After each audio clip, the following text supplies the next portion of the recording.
Napoli fans around the world, welcome to Napoli Talk. As you can see, I'm in a hotel room, so a bit of a different background and vibe.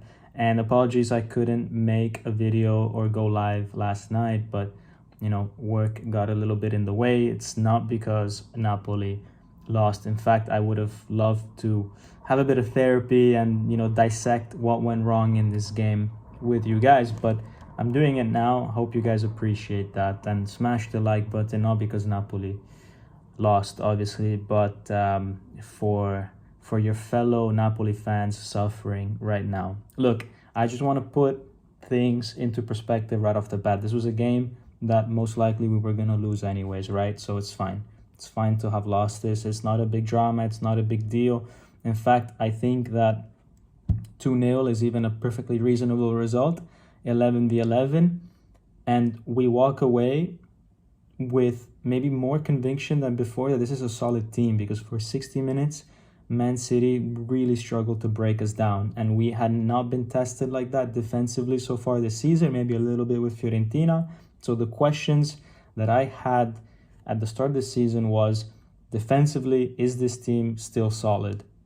And I think the answer to that question is yes. If they can avoid getting a goal in 60 minutes, playing with most of the time with 10 men, then yes, this team definitely, has what it takes to remain solid. If it were normal conditions, 11v11.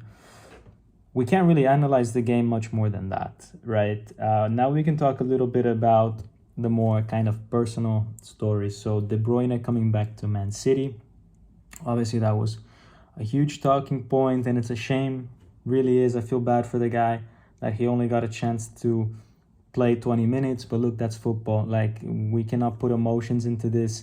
Of course, he was the guy that had to be subbed off because, at a certain age, he can't be defending for so long with a man down the whole time. Like, it's just not in his game, first off, and then, you have to run a little bit more when you have less people, and it just wasn't the right call to have left him.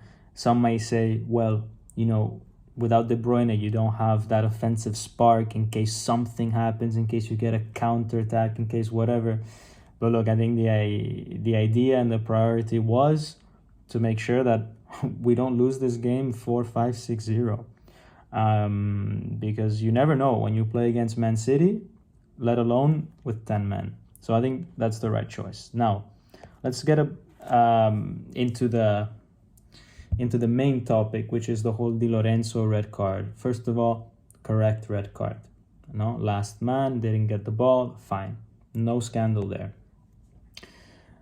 The issue is that now we don't have a replacement for Di Lorenzo in the next games, because part of our Mercato strategy was not to get another right back. We let go of Zanoli, not that he was, that useful anyways, but this now raises a flag of, okay, what happens if Di Lorenzo is unavailable?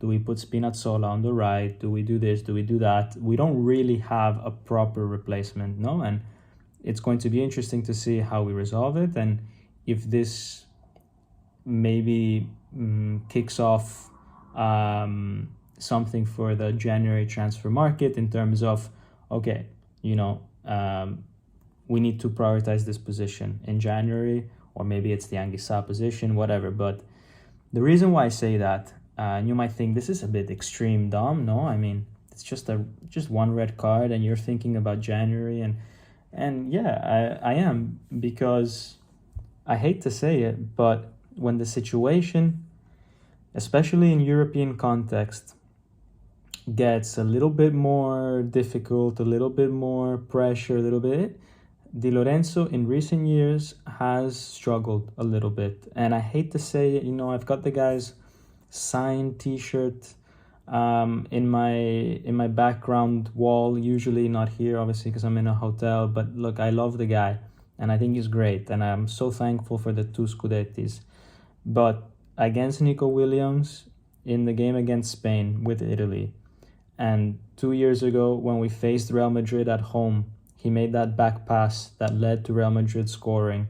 and now the red card. I mean, he's had 3 really bad games when it came to facing the top competitors in Europe. And if this team wants to be at the top of Europe in terms of getting to the quarter, semi, or even final of the Champions League, you have to start thinking, maybe not for this year, maybe for next year, maybe we're not even there yet, no, but you have to start thinking, like, is this a coincidence?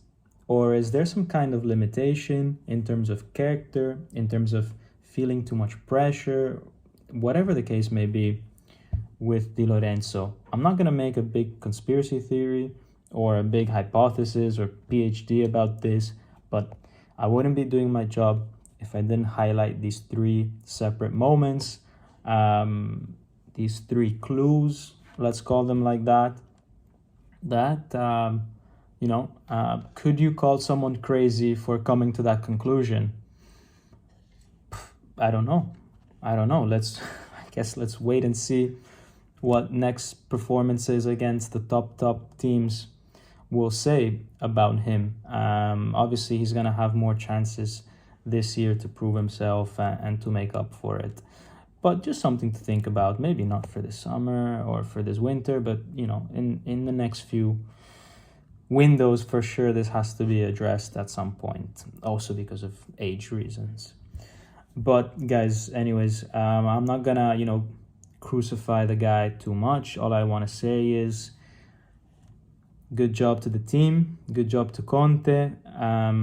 It's a shame we had to waste so many energies ahead of the game against Pisa, but I'm not demoralized. I walk out of this game seeing a team that is super compact, that really put everything on the line, even when adversity came, and you had guys that I think had good games within this context. Politano, Milinkovic-Savic, a lot of good things came out of this game as well. So, I'm totally fine with this loss. It was expected to some extent, and as long as we do our job in the next 5-6 games, then I think, we're going to be in super good shape.